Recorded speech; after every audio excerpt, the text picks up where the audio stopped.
Hey guys, how y'all doing? My name's Alex Maher, and of course, you guys know I work for Disney. I started back a long time ago, back in 1991, and still going strong, still there after 32 years, I think, yeah. And you know, in that amount of time, we've touched everything. I've pretty much have drawn all the Disney characters from Oswald to Mickey to all the feature films, all the shorts, all the characters. We draw those for product. So that's the difference. I mean, a lot of people don't realize when you draw the characters, you think, oh, they're Disney. I'm not an animator. Animators work on the films. They actually animate frame by frame, or 1/24th of a second. You know, they draw 24 drawings per second. It's a lot of work. I tried doing that. It just wasn't for me. I like drawing one little scene, telling a story in one drawing, and then going on to the next. So talking about something like that, there's drawings around showing my processes. Like over there, there's some sketches over there that I worked on. Just kind of my thought process, just kind of scribbling down. We were working on all the product from Animal Kingdom opening, but it opened, Jerry would probably know better than I do, but I think it's like 1990, I don't remember when it opened actually. 1998. 1998, see? I knew he would know. And I was there. We were the opening crew. We actually did all the artwork for Animal Kingdom, so there's some stuff in the back wall there, some stuff over there. So I've touched pretty much, like I said, everything. So we call it hard lines to soft lines. Anything you wear is considered soft lines, and that's all in the industry. So if you get into the industry of product, they refer to soft lines or hard lines. Hard lines is figurines, mugs, things like that. Even jewelry, it can be hard lines. Watches considered hard lines. There's controversy. Some say it's you wear it, so it should be soft lines. But anyway, that's another story. So before you get into that, we need to get a group picture with you and. Oh, okay. I thought we were recording everything. So yeah. Okay. Should we all gather closer or what? So Kristen is going to get a picture. Oh, and then Kristen. when you're done, we move over to here and start, and then you move over. Gotcha. Okay. Thanks for the direction. We needed a director, man. Everyone together. Oh, Kristen. I would say let's go over. Over there, something more. Yeah. Okay. You'll walk here and then come around this way.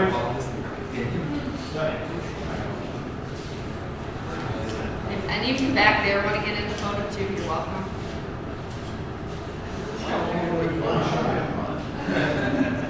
Okay, so we have you two for sure. I think it's on the side.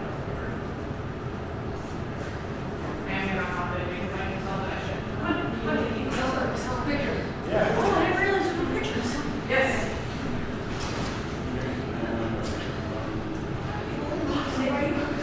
Please do.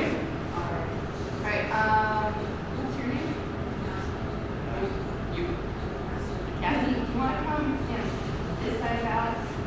Go right there. And you want to come forward? What was your name? Emma, come forward. And then you. I'm going to go behind. What's your name? Ripley. Ripley, do you want to come on this side of the house? All right.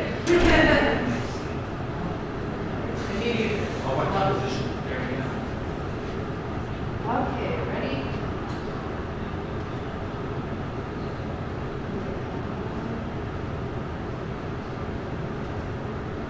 Alright, thank you. Now you just want to kind of start over here. You guys can sit over on those benches or stand around, whatever, as long as you're not in front of the camera. You're all good enough. I was like, oh, we can easily yourself there. Cheryl, how much time do we? We have until 2:50. What time is it now? 2:07. Wow. Yeah. Do I have to speak that whole time? I thought I had to go fast, now I should go slow.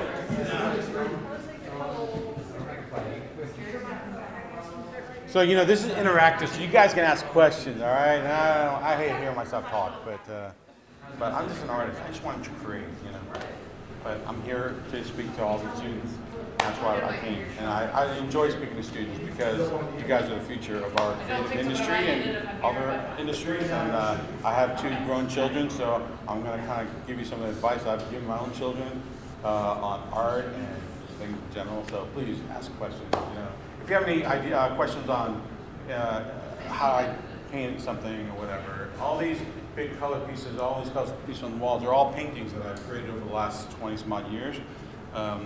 I say 20 some odd years because we didn't start doing paintings for our galleries until late 1990s, and I started in 91. So it's been like 25 years. We started doing paintings for the Disney galleries, and not everybody gets to do it. Only like artists get to do painting. And the cool thing is, we get to paint these, but we have to paint them on our own time, and they actually let us get half the proceeds of the sales. So that's really cool. And we get residuals on prints. So all these ones that are matted and framed, they're all prints. So they're numbered prints, so they only number them up to like a few hundred or something. And so like those two are out of commission. You can't even buy those anymore if you wanted to. If you went to the parks, you couldn't get those anymore. The Mermaid was actually sold on the Disney Cruise Lines. So being an artist, I like to try a lot of different things. When I started at Disney, I never had touched sculpting in my life. But we had a sculptor in-house, and I thought I was enthralled by watching him put things together with wire, tin foil, and so I started sculpting, and so that's why I'm working on sculpture here. I know it's kind of, you can't really see where we're at, but this is the process of how I sculpted this piece right here. So what I did is I started with, of course, I got a piece of wood with little legs on it, so you can put the wire underneath. And started with just the wire armature, and that's what they do in the sculpting class here. And I do it where like there's two main thick wires, and the thick wire is actually, I mean, you can pass that around. This is like the thick wire that I use, the base wire that goes into his legs, up into his body, and it just kind of ends there. And then I get this thinner wire, which is really pliable. This is great wire. This is thinner stuff, and you can move it around and sculpt it and get twisted and do whatever you need to do. So you can see how, on this picture over here, you can see how this was created with the thicker wire, then the thinner wire, kind of braided it, you know, which I saw that you're doing in the class there, which is a better way than I do it. I like that drill, it kind of spins it together. That's really great. I do it all by hand. But I'm gonna start doing that drill thing. And then, of course, you know, I put the wire comes through two holes, I drill two holes in there. I kind of just cut out recess so I can put it flat, bend the wires like an L bracket, whatever, and then put some tape over it just to hold it. I can peel that off, bend those wires out, and pop this guy right off. So that's, that way you can keep it on that, if the base you want to put it on a different base or whatever, or if you can make a mold out of it, you know. So this is our progression from the wire sculpture to the tinfoil. You do not with, this is a product called Sculpey. This is Super Sculpey. It's really, really nice. They come in different colors too. If you wanted to just do colored clay sculptures, you should just use this. You can. What makes it super? Like, why is this a professional grade product? Yeah, it's funny you say, and it's a good question because the one I started doing it was all just called Sculpey. But this is actually a better brand, meaning it's the same company, but they made a better product that's a little more pliable. That's why they call it Super Sculpey. And there's actually a better one called Pro Matte. Pro Matte is really kind of hard. It's good for little details. You want to do little details in jewelry and things like that. You can actually, so that gets very pliable, especially when you need it in your hands and you get it really soft. But the cool thing about Sculpey and the Sculpey products is you bake them after you're finished, and they turn like rock hard. We'll move over there. You see a baked piece, and you can sand it down, get it nice and smooth before it goes to mold making. So it's really great. Or you can paint it. If you do one-of-a-kind pieces, you can just paint it. You know. So yeah, so you see the progress of just starting to add clay, start kind of making Mickey look a little bit more like Mickey with 10-foot arms, you know. And then you can see the same down here. I just started getting the idea, getting all the basics of the character, all the characteristics of Mickey.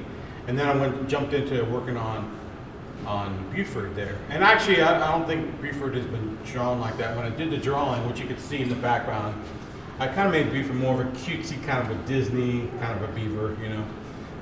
The ones I've seen on your shirt, I don't think everybody has one today, but man, he's mean looking. He's mean looking. He's an angry beaver. I'd rather just have that cutesy little Disney-eyed beaver, you know. Yeah. And I actually sent it over to Jerry asking, can you show to your colleagues, make sure it's okay to make them nice and cutesy? and Jerry said, oh sure, I make them cute, you know. So that's what I did. And you can see like the wire on that side is gone. What I did is I wrapped the wire up and made kind of a ball of that wire, of that arm wire, inside of Buford. So he's got wire up inside of him. And then I put some tinfoil, a little bit of tinfoil around him. And of course, you can see all the tinfoil. And the reason you do it, you do not want to sculpt it solid clay because when you bake it, it'll crack. It'll crack. You'll get a big old crater right down his head or wherever, you know. And it's happened, you know, even with tinfoil. Sometimes you got to pack that tinfoil really tight. Don't want any air pockets in that. And this is all just by trial and error. I'm talking to the other sculptors in the department. And so there's where I'm at with Mickey and Buford. I'm just kind of cleaning them up at this point. I still got to work on the nose on Mickey and add their pupils in. And from there, I will go ahead and smooth them out. You can use a rubber cement thinner. I don't know if you guys ever used rubber cement thinner, thinner like Bestine, and you can get like a nice soft watercolor brush, dip it in Bestine, and you can wipe the clay, and it'll smooth it all out. Smooth it out. All the little sculpting marks, nice and smooth, and then you can go ahead and bake it. So at 230 for 15 minutes. so it works out pretty well. So I'm going to be finishing that in the next couple days. So, and then again, I do painting also. I've never had a painting class in my life. I just learned by just doing it, trial and error. And I know when I paint, I get so frustrated because I have a vision of the way I want it to look, but sometimes it's not coming out like that. And I go do things over and over and over again until I get it right. And because it has to come out perfect. Because it's Disney, right? It's got to be as perfect as I can make it, right?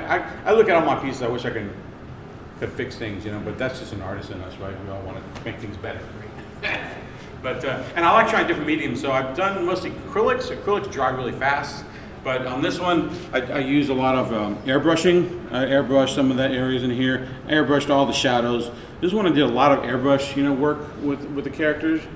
However, I got away from the airbrush because I got criticized by my teammates. They think, "Oh, you're not a real painter. You know, if you're a real painter, you'll blend the colors more." But brushes, not with airbrush. That's cheating, you know. I don't think it's cheating, but so I got like this thing about airbrushing. So I stopped, and also because airbrush, you know, you have to frisk it out the whole thing, cut out a little window, and then airbrush inside the shadow of the ear. You know, it's just very tedious too. So without doing that, I can just go ahead and just go get a lighter pink and a darker pink, and kind of put that both wet, and then brush with the light, nice, beautiful, almost like a makeup brush, a really soft bristle brush, and just kind of wisp it over, and then it just kind of gives a beautiful blend. And but I also wanted to try paper sculpture, so I worked on this piece. This, of course, is a print of the original. The original is probably in a box about that thick, and it's that dimensional because it's all paper cutouts. And so what I did is, see this grass is in the front, and then about half an inch behind is this ground, and then a half an inch behind that is lady, and then behind that is more grass there. Behind that is wood, and that's actually real wood. It was just a solid piece of wood, and I painted it to look that texture, right? But this light area, that's actually angled in, so it's a dimensional, right? So that's real wood, that's real wood, that's real wood, and like I said, I just painted it. And then of course I put cut out paper leaves. I put wire behind the branches to make it sturdy. Drill those into wood on the side, the wood frame, and then the screen. I couldn't find any chicken wire that was that small, and you look at the scene, it's a perspective. So I drilled a whole bunch of holes over here, and I just got some thin wire. I stuck a whole bunch of pieces of wire, and I turned it up vertically, and I just did like macrame, just kind of twisting all the wires, and then making it smaller here and larger as it got to here. So I had to kind of do all that by eye, you know. I did the drawing first, and then I kind of matched that to the drawing. So that's all handmade chicken wire. And then behind that, of course, I did the tramp. And the fun part is just figuring out how to get the shadows. And it's all natural shadows because the ear is on top and it's lifted up. And sometimes you put like a little like lifter behind the ears to keep it raised up, you know. So there's all kind of techniques. And rounding the ears to kind of make that roundness, I would just round it on either a bowl, in a kitchen bowl, just kind of round the paper, you know. And the paper was white, but I painted the paper, so it makes it look like a carrot. So that was a lot of fun. I really enjoy the paper cutouts. I have a friend that does this professionally, and he gave me the name of really good glue that'll last pretty much forever. Because we've had artists that do paper cutouts, and sometimes the paper pieces will fall right off. You don't want that to happen. So. Would you say that's like your, one of your favorite projects you've worked on? I would say so. Yeah, it was a lot of fun. I wanted to do another one, I want to do a Pinocchio scene because I like the old classic films, right? So I love Pinocchio when he's dancing with all the puppets, in that show when he's with Stromboli, and he comes out with his wires or something on him, and then he goes, "I got no string, that song," right? And I just want to do a puppet in dimensional paper, and then have all the wires, holding him up and stuff. And I thought that'd be kind of funny, but I haven't executed that one yet. But yeah, and then like that Roger Rabbit and Jessica Rabbit, that piece is 4 feet by 4 feet, the original. It's really big, and that was a lot of airbrush. There was a lot of airbrush in that. Just to get all the shot, and I actually I painted the whole back on just regular bricks, just solid bricks, and did the textures on the bricks, and then I had the characters in, and then I wanted to do like a shadow because they're kind of like in a spotlight, and I went out and found some liquid, like that color. It's like a dark reddish brown, but it was like liquid ink, so it wasn't solid opaque. It was transparent. Put in my airbrush and I sprayed it, praying that it would come out right, because if it didn't, I'd have to start the whole thing over again. So thank God I was able to achieve, like, you can't really see, but there you could see the bricks through the darkness in there. So it kind of worked out the way I wanted to. So that was a happy accident, actually. It worked out perfectly. So we'll actually get up and kind of move around. Sorry, guys. I know it's comfortable sitting down.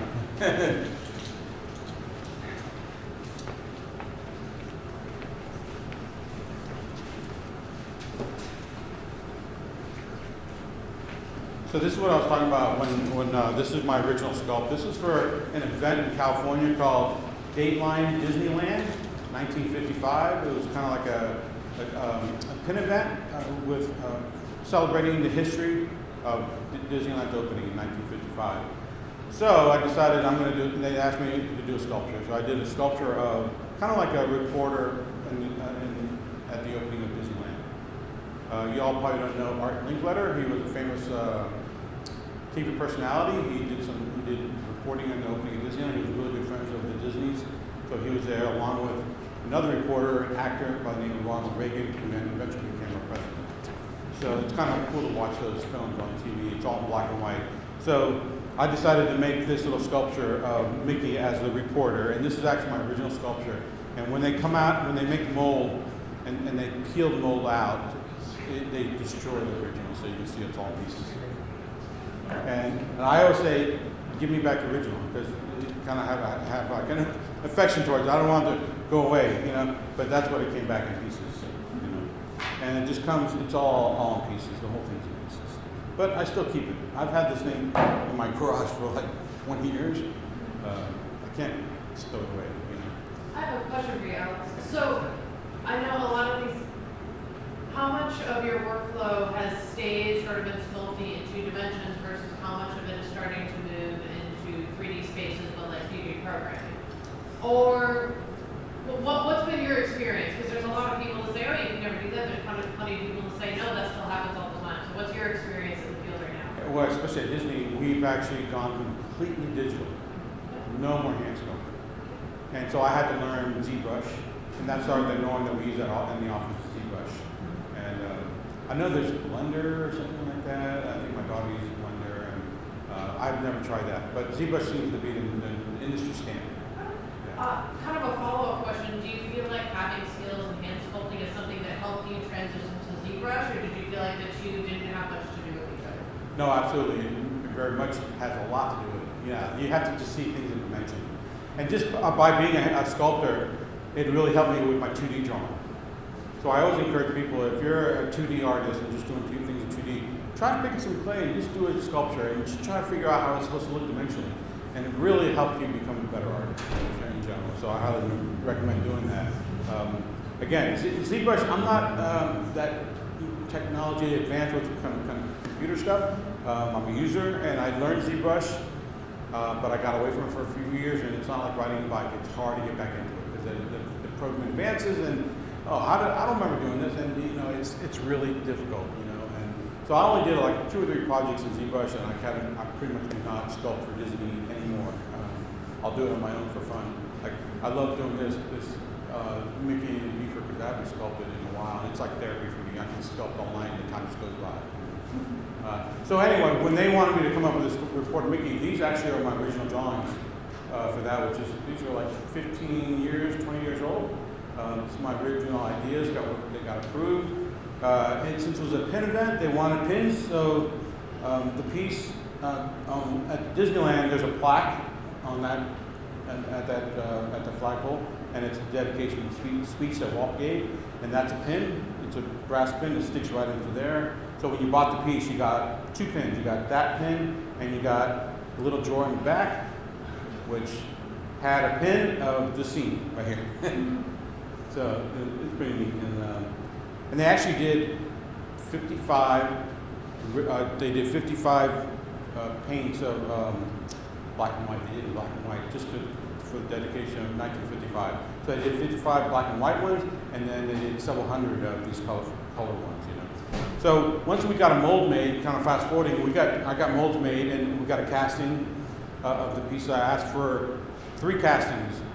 One casting I kind of just clean up a little bit more sand, because that's when it's going to the factory. When it goes to the factory, they actually make a bunch more molds, or they make 10, 15 molds of each piece, and that way they can produce in quantities. Then I had 2 more resin castings. You can see that's the resin, just resin, gray resin.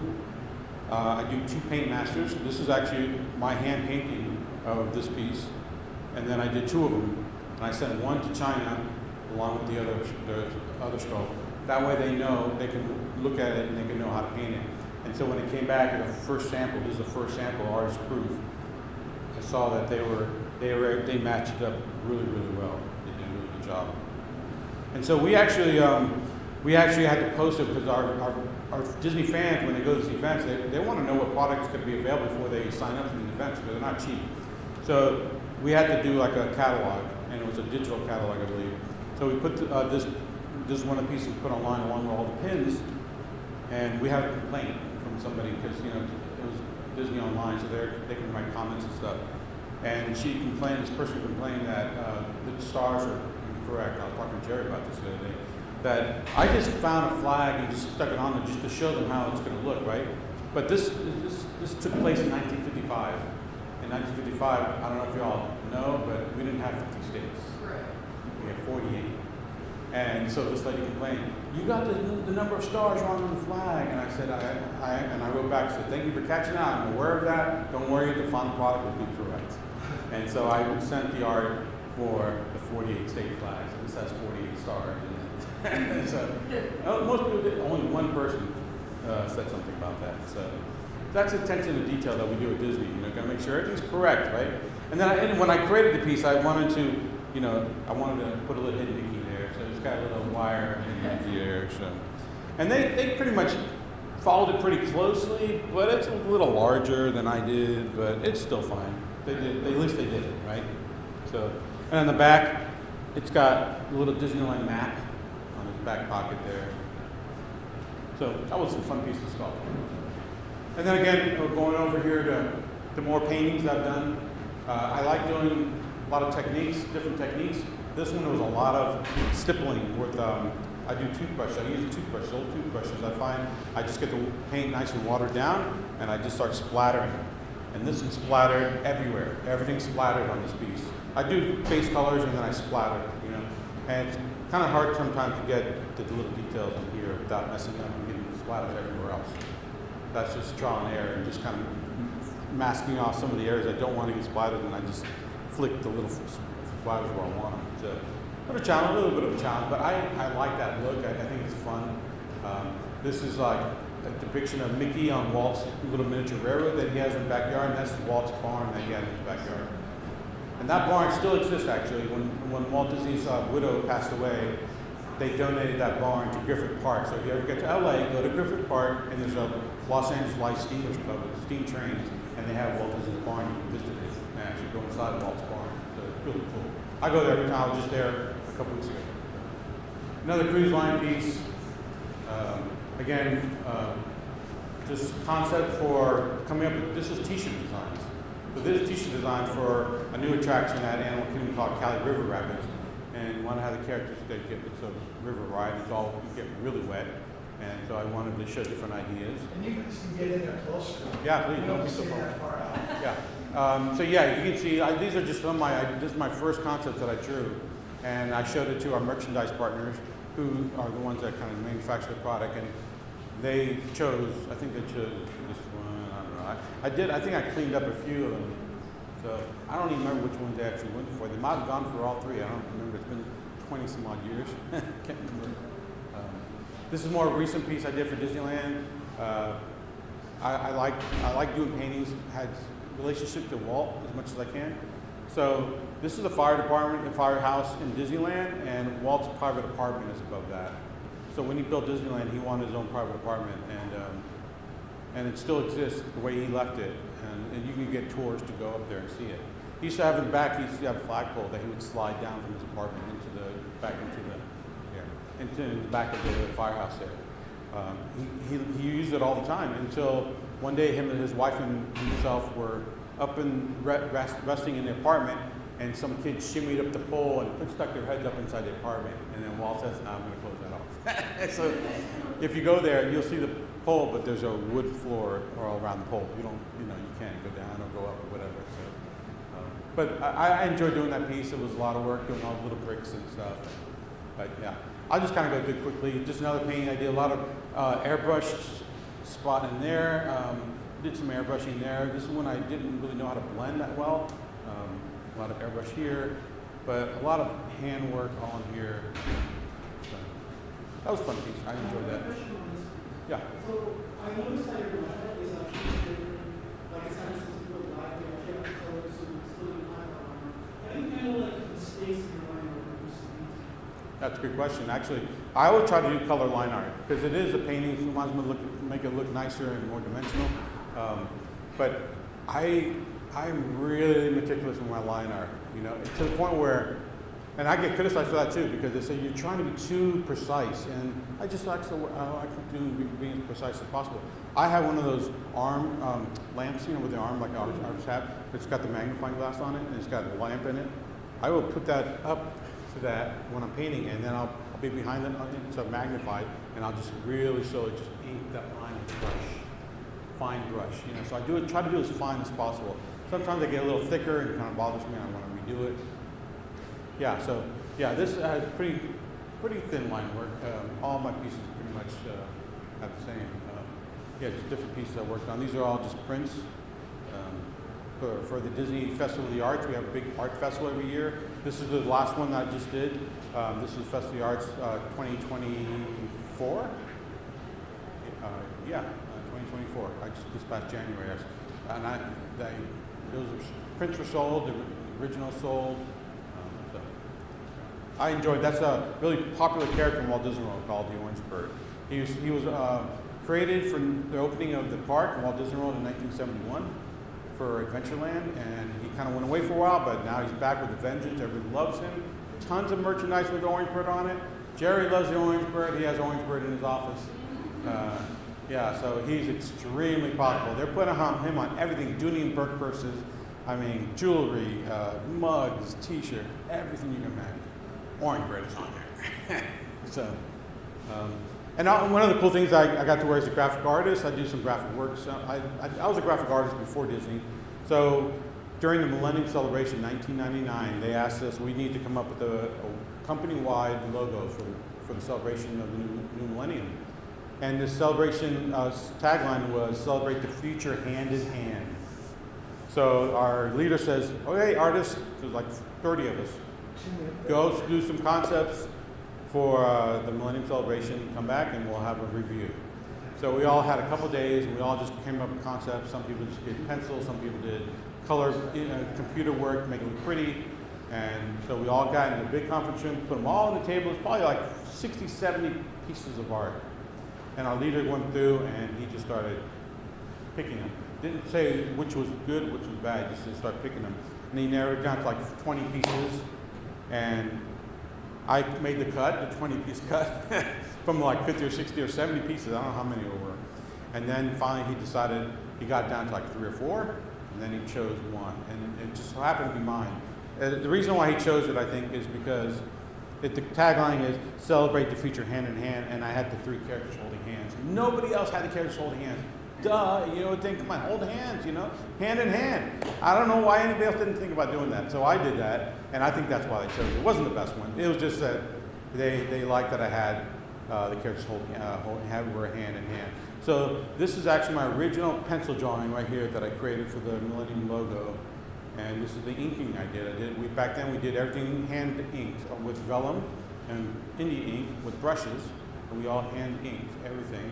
So these are my two original pieces, and then of course this is the final after I colored it in the computer, and this is the way it looked. And then this is just a piece of product that I found that I still had, the bumper sticker, you know. So they put this logo on everything you can imagine, from pins, keychain, T-shirts, mugs, everything. I mean, there's millions. I wish I would have got a penny for every product I sold with this on them, because I would have been very wealthy right now. It was a huge success. The Millennium Celebration, of course. But so that was my contribution to the history of Disney product, I guess. I can't really speak to this stuff unless Caroline.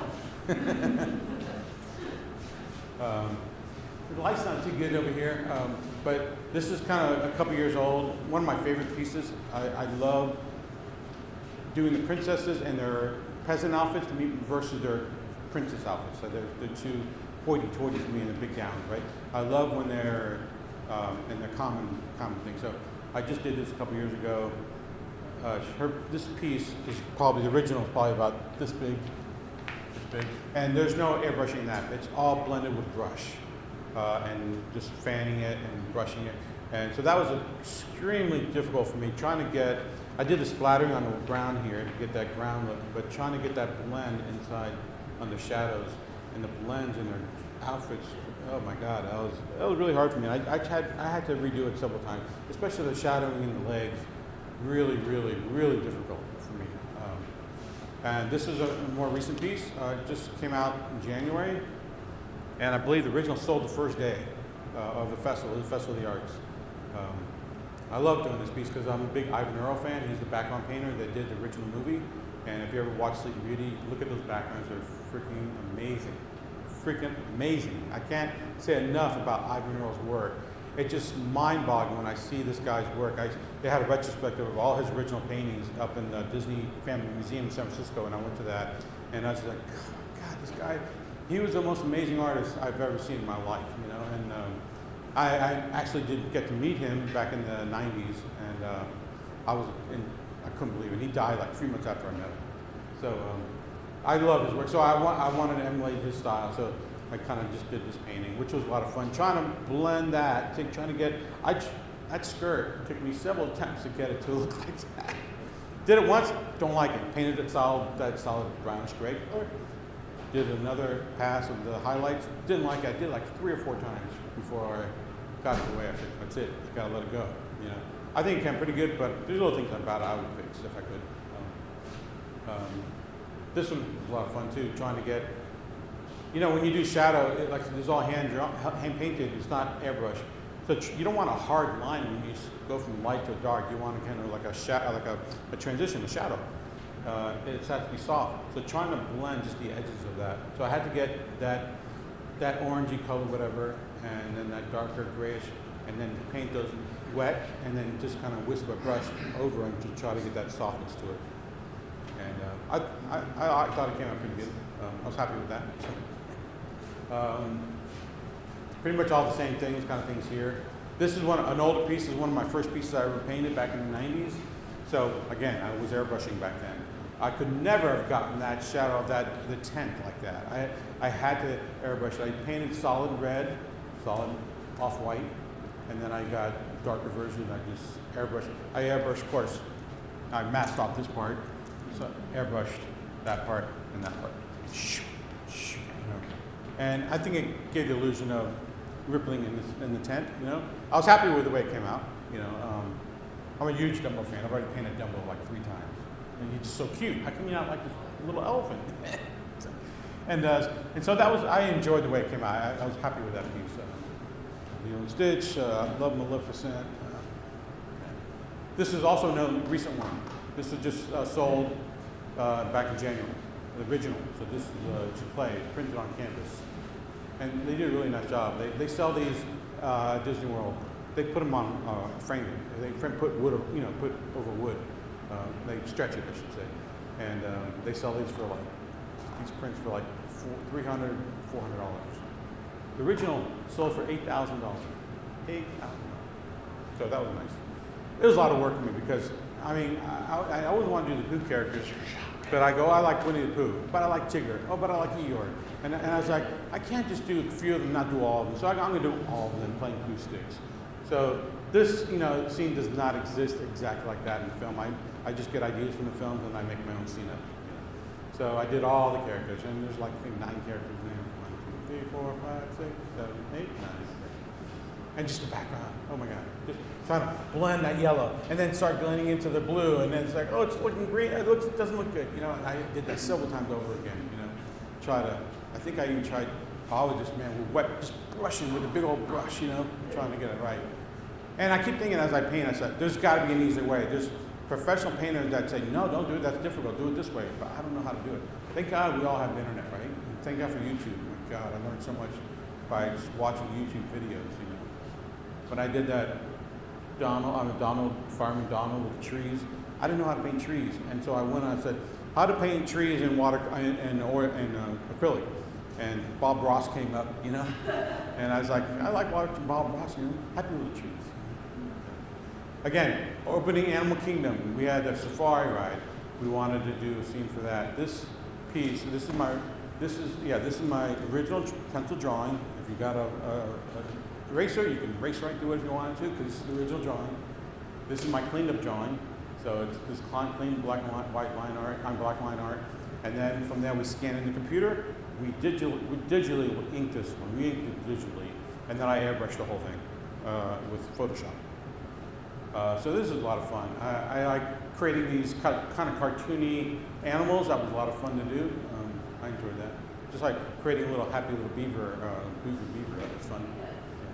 But I love that piece. I really enjoyed doing that. I love animals. When I was a kid, my whole MO for art was, not just art, but I wanted to either be a Disney artist or work with animals, like a veterinarian or something. And working at Disney, we get to meet with the animal handlers, and they take us back behind the scenes, and I got to pet the rhinos and stuff. Oh my God. I pet a rhino. He was in this big pen. He had these big steel bars. And he comes right up and they go, you can pet him. And they let us scratch behind his ears. It's really soft, and they really like it, so they put their head down. And actually, I wanted to feel the horn. So I was like feeling the horn. It's just like a rock, man. It's like a steel. And I was feeling his horn. It's like a dinosaur in front of you. And then the guy, I guess the rhino kind of wanted me to scratch his head more. And he leaned forward, and my hand got caught between his horn and the steel bar. And I couldn't get it out. I was like, good. But I don't want to say anything because I don't want to get in trouble or not letting anybody else touch the animals. So I just kind of stayed quiet. And finally he moved a little bit, and I popped my hand off. And I thought it was like smashed, but my fingernails just turned black. But that was it. No broken bones, thank God. But it was almost like a car smooshing against a steel thing. It was terrible. But it was worth it. He was cool. He was cool. So with your work, do you usually work at a studio, During pandemic, we worked at home. And we still are, but we're doing hybrid, back and forth. But they just kind of mandated we all should be going back to work at least 4 days a week. So I will be going to the office. We do have an office. Our offices are actually, if you ever go to Disney, you go to Animal Kingdom, our offices are due south of Animal Kingdom. Actually, from our parking lot of our office, I can see the Tree of Life, and I can see the Mount Everest. Yeah. Oh yes, yes. We're all, and there's other team that I report to. They're in Celebration, which is a Disney community, right south of Disney. It's right there. It's like 10 minutes from the office. So we're all kind of very close. And there's marketing art, if you like marketing and doing marketing art and design and graphics. There's a marketing art department they call Yellow Shoes. And so they're a big department there. They have 30 to 40 artists and writers and script writers and all kinds of things, So I was, telling some other students that, whatever discipline you want to get into, there's probably a habit at Disney, So it's always good to look into it as an internship, and you can become usually you go to an internship for the first 6 months, and that's just a regular internship, right? Then you can apply to be a PI, which is a professional intern. That's where you can get more toward your career goals and work with that department. We've had PIs in our department for years and years, and we've actually hired quite a few of them, actually, full time. we see how good they are. We said, well, we need help. You're on, and then we hire them on. So I think I wish I could have gone to Disney as an intern. I would have been already like 40 years. But yeah. I think that was it, right? I think. Oh, this is. I'll show this last piece over here.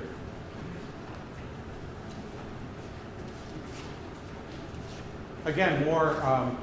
Like I said earlier, animation. You have to animate each drawing, and to get a story told, they're going to animate thousands and thousands of drawings to get a movement, right? For us, we had to do it all in one drawing. We got to tell a story in one drawing.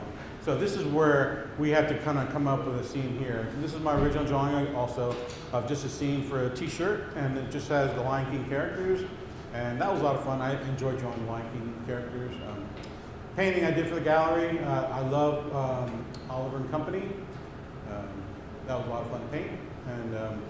And also a train guy. I love trains. And so they wanted to do a mug with a train mug, and I did the drawings. This is what we call turnaround drawing. This is sculpted in China. So we have to give them as much information as possible. So I gave them both side views, back views, show how the mug, how big it's supposed to be. This is the window of the cab, but that's the handle. So I did it all for them, right? I thought they'd get it right. And we have to use the Pantone matching system. This is a worldwide color matching system. Everybody around the world uses it. So no matter where you send your stuff out to get manufactured, they should know Pantone matching system. It's PMS system. So everybody goes by PMS colors. We know by heart a lot of our color characters. Mickey's 185 or 485, and in flesh is 162. So we do it so much that we know. So anyway, they came back with a sculpt, and I wanted it round. I mean, I guess I didn't show enough that it was round there. Maybe it was a little bit my fault. I should have showed a top view. But they came back with a sculpture of this thing, and it was like square, like rectangular like that. And I didn't like the way it looked. It was like small and tiny. I said, I didn't like it. So what I did is I actually just found a simple mug at home. I'd start putting clay on it, and I made the sculpture myself. And this is pretty much what I made. I made this in round. So I sent this off to China, and they came back with this final piece. Of course, I gave them all the graphics and decaling. They did it perfectly the way I wanted it, and that's the way I initially designed it to be round like that. And it was hard to kind of make a train round like that. It's kind of difficult, but I thought it was kind of cool. I'm a train guy. Unfortunately, don't look too closely because it did crack as we shipped it over here. But that was a lot of fun. I enjoyed doing different things like that. And like I said earlier, I love animals, and I used to draw animals. And so getting to do Animal Kingdom work has been a refreshing change for me because I love the Disney characters. However, I love drawing realistic animals. So for Animal Kingdom, we were able to do that. So I was able to, when they opened up the Asia exhibit over in Animal Kingdom, they had the tigers there. And so we were able to go out there and see the tigers and take pictures of everything for reference. And then they have all these beautiful old temples and things, and so I was able to come up with these drawings. This is my original drawing idea to do like just a little sculpture, and so this is my original drawing. And then I would break it down. Once they approved that, I broke it down to showing the tigers. I had to draw different views of these tigers. I had to kind of come up in my head what they look like. That was a challenge, but it was fun. And then of course the building. I was able to, the back of the scene. I was able to, just to draw all the different views. And from these, and that did top view showing where the placement is, from those three views, they came up with this. So they were really good, So they sculpted this piece just from these three drawings. And of course those tigers. And this is the finished piece. So just a figurine. And it's cute. I like it. It's kind of realistic tigers and stuff. That actually exists in the attraction. And we do have tigers. We have 6 tigers. They're all siblings. They're all related. I think we have time for 1 or 2. Oh, did I go over too much? No, you're good. Yeah, please ask some questions. Yeah, I'm talking too much. Any questions? Would you like to go back to the benches and ask? Yeah, we can sit down. Yeah. And then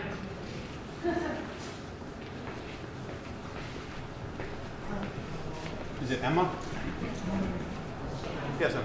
I guess I was wondering, when it comes down to your paintings, how do you go through the process of adding line art? Do you at all start with just a whole blank canvas and then paint the colors first and the shapes and then add line art on top of that? The line art is my final line art is the last thing I do. So I actually, when I get a blank canvas, I'll do a pencil. sometimes I will actually, I'll do the drawing this big in the computer or whatever, and then I will actually print it out full size of the picture, like you say 24 by 30 is a painting, right? And I'll put it out on my home copy machine, and then it's an 8.5 by 11, so I gotta puzzle it all together. And I cut it out, and so I puzzle it all and tape it all together so I get one big sheet.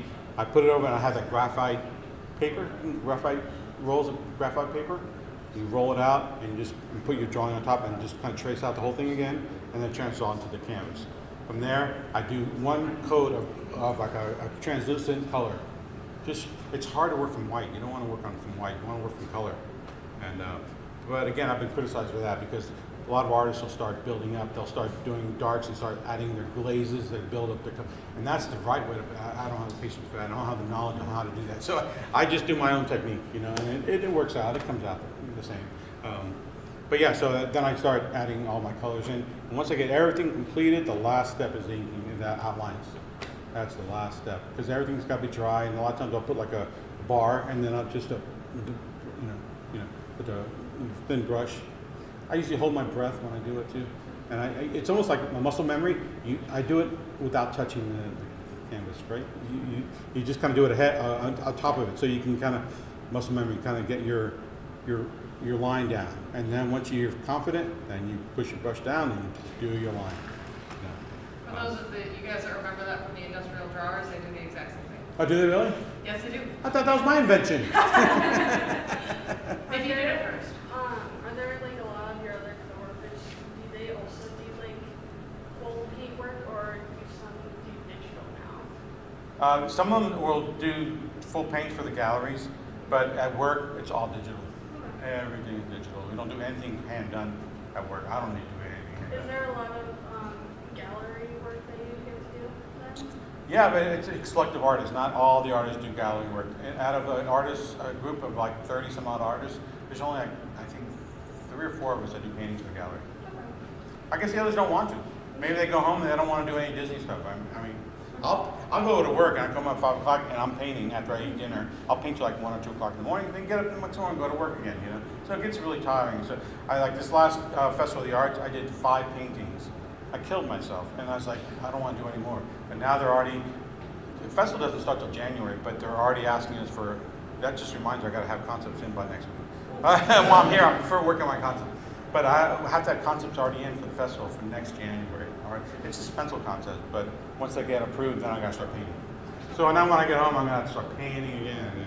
I'm only doing 3 paintings or 4 paintings. So they reach out to selective artists Yes. in the galleries? Yes. Okay. So they reached out to you for that? And there are some outside artists also. They have like it's a concession license where they can do paintings for the gallery. Okay. A lot of artists, like say if you guys want to paint something and you want to submit it to Disney, say I would like to be considered for the Festival of the Arts. And then they'll say, yes, but no thanks, or, well, yeah, we'll sign you on. You never know. We have artists, there's a lot of artists at Festival of the Arts. If you ever get to Epcot, mid-January to mid-February, that's when the Festival of the Arts goes on. It's fun. I mean, it's my favorite festival we have at Epcot because it's Festival of the Arts, so there's all arts, culinary arts, you can find some really cool food. There's theater arts, so you have Broadway singers come down, they do performances, you know, so it's a lot of fun. It's a great time, and the weather is kind of like this, nice and cool.